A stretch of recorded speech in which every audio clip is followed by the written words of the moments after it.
I assume you know the Terrifier film franchise, yes? Okay. So this is a house we've wanted to do for a very long time. And a house our fans have wanted us to do for a very long time. If you've watched any of the Terrifier movies, you know that the films of Damien Leone live on the extreme edge of horror.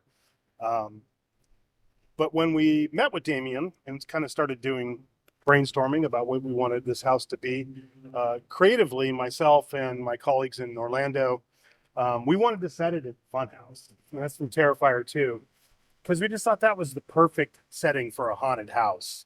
I don't know about you, but I kind of seek those places out wherever in the world I'm at. I always find them exceedingly creepy, like the touring kind of fun houses that we have a lot of them in Europe, but they also exist in the U.S. as well. So that meant that was going to be like our main setting. We're going to go some other places too, but then it came around to talking about the kills. The kills happen in different locations in Terrifier. In the first movie, it's more like warehouses. In the second movie, it's the funhouse, but houses and other places. Third movie, it's more about Christmas. And we wanted to feature as many of the iconic kills as possible. But if they didn't happen in the funhouse, we kind of found a way to make them happen in the funhouse to kind of keep that theme going. So the basic kind of one sentence is that, Art's taken over the Terrifier funhouse, and so that he can display his works of art for all of you.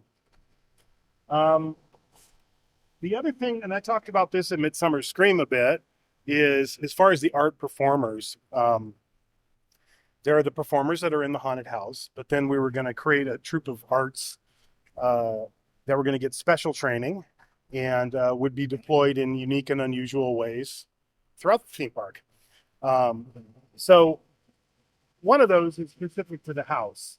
When you're waiting in line, where the queue line is here, and the music's playing the Terrifier theme song, every once in a while it's going to switch channels like somebody's turning a radio dial, and you're going to hear little snippets of audio, but it's going to land on the police report or news report from the first Terrifier movie, which is describing the massacre in the pizza parlor.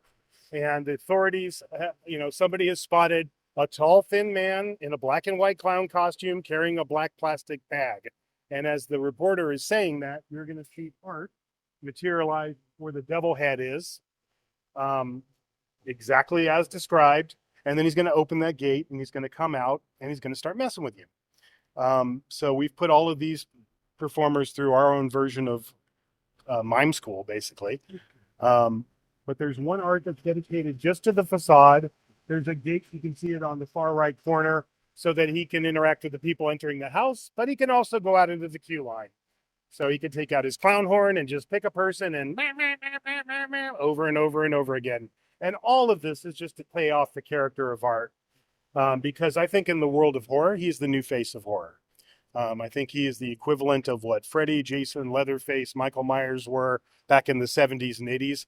And I think that's what's so special about Terrifier, is that it's really been a long time since there's been an iconic horror movie slasher that horror fans have been embraced, and Art is certainly that. So we just want to have him do more than just be a haunted house. So that's kind of the preamble, and we'll go up to the front. I didn't realize until fairly recently that they never built this for the movie. It's a miniature. Oh. They actually, when they didn't have the funds to build a full-size funhouse. And, the first Terrifier movie was about as low-budget horror as you can get. And that's what's so amazing about the success of this franchise. But when they shot the scene for Terrifier 2, and I've seen the pictures now, it's like this big. It was an old miniature, And so this is the first time that it's been built life-size. I had Damien and Phil out here like a week ago today, and they were just tripping out. They were just like, "Oh my God, can we have it?" I haven't seen the second movie. Is it pretty much a replica? Yeah, it's spot on. Do you know, were they inspired by Jack? This is very No, they weren't. And in Orlando, they did change it for that reason. So Orlando, it's like Art painted his face over it. Gotcha. No, this is just the way it looked in Terrifier. Yeah. So the stretch we're going to go in the beginning, we're just going to just watch your step. There's a guy working in there. What we're doing is we're installing a drop window, which is something Orlando does a lot of, and that we're kind of porting over for a trial here. It's a big piece of scenic that just slams down, makes a big loud noise, and it's going to reveal art. So what you're going to see when you go in, we're going into the beginning of the funhouse. There's graphics that are all pictures from Sienna's dad's notebook from the second movie, and crime reports from the newspapers. It's all just the legacy of art. And then there's a scrim, and behind that scrim is kind of like the simplest art thing I could buy off the internet, honestly. It's supposed to be intentionally like a really basic animated figure to look like it would belong in a funhouse like that. And that's the visual that you see. And then the wall drops down, and it's the real art with the table leg prop coming for you. And then there'll be a curtain. And then once we pass through there is a giant sized Art to Clown puppet that comes at you. So we're going to kind of blast through that section. So he's plastering the wall so we can finish installing the drop window. And then we're going to meet in what I call silly saws. So come this. Watch your step. There's just no pictures in this section, please. So this first scene is called Silly Saws, and it's all the different ways art saws people have in the Terrifier franchise.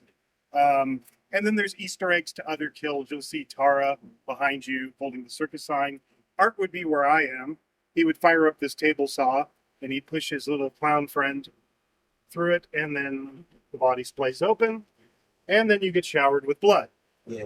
This is the first time you get showered with blood. You will be showered with blood multiple times throughout this haunted house. It's actually something that I'm having a lot of fun messing with the fans over, because they're all tweaked about this. As soon as we told you, like, oh, you're going to get showered in blood, the imagination starts going, and they want to know, like everybody these days, they have to know everything right now so they can tell everybody first. And I refuse to play that game. So I'm just telling them, you'll be showered with blood. And they go, well, how much? Should I wear this? And I'm just not going to answer the question. So you just have to come and experience it. But there is no option, right? There is no option. Correct. But they take it to extreme levels. There's a bleach scene coming around the corner, and they're like, is it real bleach? Like, let's think about that for a second. I want to say it. You won't have many return customers. And this is really, again, our props and dressing crew. This is an environment that exists in Terrifier 2. And you'll recognize a lot of the props and signage and everything. It's all done by our props and dressing crew. And this is part 1 of this scene. Part 2 is the most iconic, infamous kill from the first Terrifier movie, which is the hacksaw kill. So when we announced this to our fans, we're like, oh, you're not really going to do the... Yeah, we are. Hacksaw kill. It's, every Terrifier movie, there's one kill that just seems to be the thing everybody talks about. So we tried to grab each of those so that we could feature them in the house. So if you go around the corner, you'll see a little stage. Dries quick in the heat. Yeah, that's Terrifier. I mean, that is Terrifier. That's the whole point. Like, if you're going to do Terrifier, you got to do Terrifier. So Art is up where I am with his hacksaw, sawing his victim in half. And again, you get showered with blood. So first scene, showered in blood. Second scene, showered in blood. This theme is going to repeat as we go along. And again, like this, I think for Terrifier 1, this is the kill everybody talks about. So we had to totally make this body, make it so it can be sawed in half, and then figure out how to cleverly hide the nozzle. Which they've now hid so cleverly I can't find it. Because it was really not cleverly the first time I walked through here. It was like right here. It was like sticking out. I was like, well, that's not a good spot for it. Let's move it. From here, we're going to go into a scene called Barrels of Fun. All right. Real bleach? Yes. Yay! Actually, when I was asked that question, I was like, I want you to read this label. Can cause severe burns, eye damage, or other injury. Ask me again. But, again, back to iconic kills. The second Terrifier movie, there's that horrible scene where he kills Allie. And after he, butchers her, scalps her, rips off her arm, etc., he leaves. the bedroom and you go, oh, okay, that was horrible. That's over. And then he comes back with a bottle of bleach and a can of salt and just starts pouring salt and bleach into her wounds. And you're just like, didn't see that one coming. Like, wow, okay, that's another level. So we wanted to do that, but we also wanted to make you, the guest, be the person that bleach was being sprayed all over. So as you come into the scene, we're pumping in the scent of bleach. You, as you're coming in, all of a sudden you hear the sound of Art's Tommy gun shooting up all these barrels. This is a big audio lighting program sequence. You see all the barrels get shot up. All of a sudden you get what you think is bleach squirted all over you. And then this scrim disappears. You can kind of see Art's back there. He'll be holding his smoking Tommy gun. And then from here, we go into part 2 of the scene, which again is covered in blood. I told him a lot of blood. That took me at my word. So Art is up here when you come in. There'll be a curtain there. And he's pouring, salt and bleach on poor Allie here. Sienna, who's the final girl of the Terrifier franchise, busts through that curtain right behind you. And she's in her cosplay kind of warrior princess look from part 2. She's got the sword, and she's coming to get Art. And Art just, he just mocks her. And then he just goes right back to doing what he was doing before and doing it to you. So, and then the next scene is called Dolly Molly. Dolly what? Molly. Dolly Molly, Dolly. as in mauling dogs. And this is again an environment right out of Terrifier 2. Over in the corner is the little pale girl. She's got a hold of some dental tools and has ripped all the flesh off her face. She's an animated effect. When you come into the room, you trip a little banner sensor, and then her head does a 180, turns all the way around to look at you. Art is up here. He's taken some of his victims and dressed them up as clowns, or in this case, a really twisted version of like a Raggedy Andy, like he did to the saw kill in the previous scene. And he's got a knife, and he slashes this dude's mouth open. Then he takes his hands and rips his whole jaw open. And you get showered in blood. So it's hidden in his beard. I just noticed that. I was like, oh, there's the nozzle. So from here to leave, you have to walk through bloody scalps and dull parts to get to the next scene. So, Glenn warned me about that. What did he say about that? He said it might still. Oh, it's got a big red X on it. A big blue X. Is it good? Well, how are you at walking minefields? Remember he said like the lighter colored stuff, that's wet? I think we can tiptoe through there and not step on it, but you'll look at the big blood pools on the ground. You see a little part that's a little lighter colored, that's still wet. So, are we capable of Hell yeah. walking Then through? we take pictures of the part that isn't project, because that was one that just see that. No, that's kind of a secret. You're gonna go fast. Art Krispies. Mm-hmm. Art Krispies. This one's for the children. Yep. Well, they technically adult. Just dressed like children. That was the weird part of that dream sequence. That's true. So now we've kind of made it, or maybe we haven't. We'll see. Well, just Lindsay's left. You can make it, Lindsay. There you go. We don't want to leave you on I know. You definitely don't want to get that on your clothes. Just you say it's your own formula? Yeah, it is. We have our own formula for blood that goes on actors. We have our own formula for blood that goes on props. And then they do these like blood pools, which they make off-site and they cut into shapes and then they bring it in. And that's like super simple. You just drop it in and secure it down. Trial and error over 20 years. What didn't you like about other like blood options that you were like, we need our own? There's not like a product that you buy that can do, it's good on actors, but it's not good on scene. It's like paint is never looks like blood. So we just kind of perfected our own And it's the same recipe. stuff that goes on the actors. No, separate. Yeah, there's a specific blood that goes on scenic. There's a specific blood that goes on actors, and then there's these big, crazy blood pools they make that are they pour them and make them off site, and then we bring them in. So this is obviously the Clown Cafe. So we've kind of gone through the funhouse part. Now we're into the food. If this was a carnival, this would be like the food court. The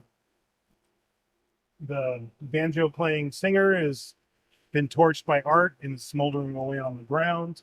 All of the kitties have been killed. There's the kid eating the bowl of Art Krispy cereal. And then the hat in the hat box, or the heart in the hat box, we're rigging a little sensor to that because we know people love to touch stuff when they're going through haunted houses.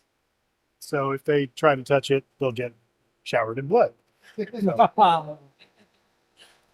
And then Art is going to be coming through the food truck serving window with an electric meat carver. The next scene I probably should apologize for in advance. After you stop at the food truck, it's the bathroom break time. And yeah, I leave it at that. You're gonna pump scents, aren't you? Uh-huh. Yeah. So right there, that little red spot, that would be wet. Just keep it on. Just watch out for that one right there with the. Yeah, if you see anything that looks kind of Crayola red, that's wet. Oh, good. I got the heart. Oh my, there's a lot going on in here. There is a lot going on, so let's go through it. In the stalls behind door number 1, we have a kill from the first Terrifier movie. That is from the pizza parlor scene. That's the guy who Art he heads and then later turns his head into a jack-o'-lantern. Behind door number 2 is the mashed potato kill from Terrifier 2. And behind door number 3 is the construction worker that Art peels all the flesh off his face from Terrifier 3. In the sink, I don't know what the hell that is, but Damien told me it's the poop monster. So we were going through the film and I'm like, why doesn't it have teeth and eyes? I'm like, I don't know. Let's make it. Put it in the sink because it's there. And I asked him when he was here, I was like, what is this? And he goes, it's the poop monster. And I go, what is it? He goes, it was there when we came. Like they shot it in a real haunted house. And it was just something that was in there. We're like, well, now we've made a fake one. Vicky, who started out as the final girl of the first movie, but has become kind of like almost like Art's partner in crime by the Terrifier 3. She appears behind that mirror, and then she's able to open that mirror like a window and attack you. And then we have different iterations of Art in the house. This is Poopy Art, and as you enter the scene, he's writing his name in feces on the wall, and he's covered in poop, and he's got poop all over his clown gloves. And as you come into the room, he turns around and comes at you with his hands. So, John, why didn't you say Shark was here? That was literal to the film. And then we're pumping in the scent. So, that's lovely. yeah, not bubblegum. No. And then once we leave here, is a scene that does not exist in any of the Terrifier movies. It was an original idea I pitched Damien. I thought, okay, well, we've gone through the funhouse. We've pretty much hit all the scenes in the funhouse that were in his movie. We've gone for a bite to eat at the Clown Cafe. We've stopped for a potty break. Now it's time to continue on with our experience. We're going to go to the Chamber of Horrors, which is another attraction at the carnival. There's just one problem. Everyone who is in line in front of you, Art has killed. And there's so many dead bodies that you can't get to the Chamber of Horrors. So, this way. So you're supposed to go this way, but you can't. And if you've been to our haunted houses, you know we have staff that we position in certain rooms. We call them house hosts.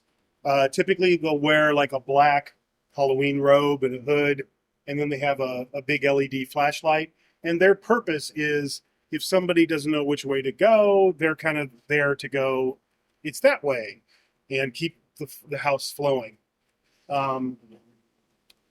I wanted to use that as part of the show this time. So when you come into the scene, there's a house host with their head down and they're waving you towards the chicken exit. But when the performer hits their lighting audio trigger and raises their head, you see it's really Art. And Art is going to send you out the chicken exit. And then you're literally backstage in our own haunted house. So we'll come this way and I'll explain. Okay. It's Chad. He's a great team member. Is that his name, Chad? Yeah. That's kind of perfect. Chad. Honestly, I was a little curious if our social media influencer would make a repeat visit this year from, was it Chucky? Yeah. Oh, Sir Spooks a lot? Yeah, that was awesome. Oh, yeah. I actually met the guy who inspired it, unfortunately. Well, there is a whole lot of that adjacent. They're all urban explorers / dark tourists that are coming to Camp Crystal Lake. Oh, that's getting awesome. killed by Jason. So, I love that concept. this is backstage, as you can tell by his plywood walls and just, some electrical panels. What we haven't installed yet is all the signage that would typically be backstage. So that's, set times and potluck this Thursday and all the rules of what we ask our performers not to do on set. So no eating, no drinking, no cell phones, no earbuds. However, there is one of our performers you're going to meet in this scene who is backstage, so he's not breaking any rules, but he's got earbuds in and he's got his cell phone. He's taken off his art mask. He's still wearing his art costume. I told our casting people, make this the worst casting decision you've ever made. Just make him way too short and make his physical build totally different from Art. So it looks like we just cast this horribly. And he's sitting there and he's just scrolling on his phone, listening to his music. But behind him is the real Art. And he's got a knife up to his throat.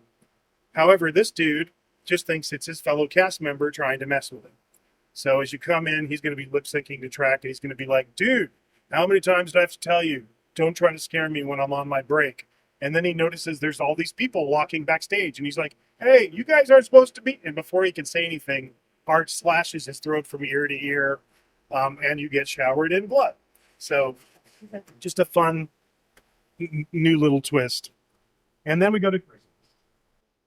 So now we're referencing Terrifier 3, obviously. Again, kind of looking for an iconic kill from that particular film. I like the mall Santa scene. I thought that was awesome, where Art kind of takes the place of Santa Claus. He has done just that. He's killed Santa Claus, and all of his elf helpers have been murdered in different ways. Some of them have been beheaded and used as tree toppers, and their intestines have been used as, to string the Christmas tree. Art is now Santa Art. He's going to be attacking you with a chainsaw through that green curtain, and it's going to be driving you into this hedge maze. That's a very Christmas hedge maze, except it's raining blood from above. So when you go through there, you'll notice there's this nozzles above your head.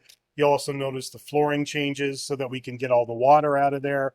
But we really literally want to make it feel like it's raining blood as it's playing the Terrifier Christmas Carol. And Santa Art is going to be attacking you with his chainsaw a couple of times through this section. All right. Almost home.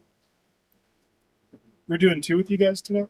Yeah, we're doing Fallout. Oh, thank God that's air conditioning. Yeah. Oh, yeah. It's toasty, huh? Yeah, but it's not as toasty as it was last week. Yeah, last week. Next week is really toasty. I know. I was saying usually we do these tours when it's like 110. So. Yeah. I hear it's going to cool down after this. What's the Ireland weather right now? 60. 60. All right. So after we go through the Christmas hedge maze, we wind up back in Art's workshop where he builds all of his weapons. That's what's going on with this table. We're seeing Art appear on the monitor, and then he attacks you from behind the door, and that's the final scare. You think it's over. You walk through the curtain. There's one final Art to get you where he's going to honk his clown horn, but then quickly come at you with a butcher knife. And then you're out. So we'll find a shady spot real quick so we can answer any questions. It's brand new. I don't know if it's been used. Get you guys out of the sun. If you have any questions, I'm happy to answer them for you before we go off to our next. Obviously, you guys have had plenty of very gory stuff before, but as you Yeah. mentioned, Terrifier is pretty gnarly. Yeah. So for you guys, was it kind of like fun? Like the gloves are off. Like let's really go for it. Yeah, we've done, we've done Hostel, we've done some pretty extreme Saw. I think what's different with Terrifier is that there's a weird sense of glee to it on top of it, which is the character of Art, the clown. Not only is it the most gruesome thing you've ever seen in horror, but he's smiling while he's doing it, and I think that's what adds the extra layer. But yeah, it's a lot of fun to do this kind of stuff. I imagine your makeup crew has to be like, all right, we're all in. Absolutely. Anybody else? Yep. Question regarding, I don't know, comparing the amount of blood used in this house compared to the average HHN house. It's more. Well, I don't have the. you don't have a number, no. No, I don't have a number. Is it easily a third more? Could have asked Glenn when he was here. He would know. No, I just told Glenn, Chris, my production designer, and I were saying, okay, we always try to look for a time when it's okay, now let's do the blood. And we knew that was going to be this weekend. So we were just like, Glenn, bring a lot of blood. When it came to this house, that was basically our direction. We didn't say, bring this much blood. We just said, bring a lot of blood, because we knew that he would be going through buckets and barrels of blood. So, but unfortunately, I don't have a statistic. Can I ask you a question about Poltergeist? I think we're across from it. Yeah, sure. It's so that's a returning maze. How does that work? Like, is it a brand new build or was that storage? Oh, it's a brand new build in terms of the scenic. Okay. And we had to rebuild a lot, even like the steak.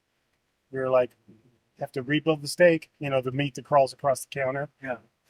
So there was a lot of it that had to be rebuilt. All the masks, all the costumes, all of it had to be rebuilt. But we did make some changes in it. And it's primarily just learnings after you do it once, like the kitchen scene with the steak. The first time I walked in there when we were originally doing it, I was kind of amazed that I had designed the scene so large with just a steak, because that's what happens in the movie. I was being very literal to the movie. But then when I went back and watched the movie again, I was like, oh, well, there is Marty. Marty does go in there to cook the steak and puts the steak, and then he grabs that chicken leg that he looks at and it's got maggots all over it. So I was like, you know what? We're going to put Marty in there this time, and we'll introduce him to Marty earlier than him ripping his face off. And like adding the clown in place that the clown wasn't previously, just because I realized, like, as far as live performers go, last time you only saw one clown that was the live performer. So I was like, it's such a great character. We ought to do that more than once. And so we made some little tweaks and adjustments to it. What year was it? 2018. Yeah, it was a long time ago. Obviously, you dive into Terrifier 3, pretty big at the end. Yeah. But there's plenty of room for more. So is that something you there is. as far as like, let's pepper in some Terrifier 3, but if we revisit this. Well, partly we were already working on this before Terrifier 3 came out. So we actually had to go to the movie theater to see Terrifier 3 as we were designing the house.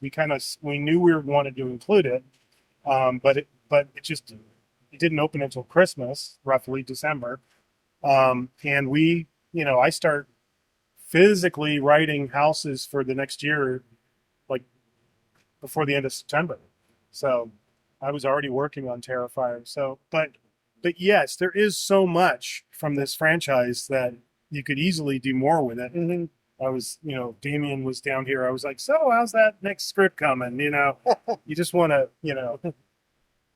now that you've dipped your toe into Terrifier, you kind of want to see where it's going next. Yeah. And, but How involved, One last question. Sorry. how involved does the filmmaker get in the storyline of these it depends. It depends on their availability.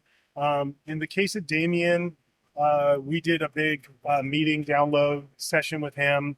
Then we came back again and we pitched him our creative. What he said, which I greatly appreciate, is you guys are the experts. Meaning you guys know better than anyone else how to structure a haunted house around a movie. So with him, it was more about I want you to tell me why do you think art is what he's become from your perspective? You're the guy who created him. I want you to tell me what kills are the ones you would hope to see if you were going. And I want you to represent your fans and tell us if what kills they would want to see. So it was really using him as a resource, as the guy who created it. But it really depends on, sometimes a filmmaker might be on another production and they're not accessible. But in this case, we met with him multiple times. He did Smooth Summer Spring with us. What was it, like a week ago or so? Seems like a long time ago, but it was only a week. And then, invited him to come down and hang out and, walk him through it and explain how everything's going to work. So he's been pretty involved. Yeah.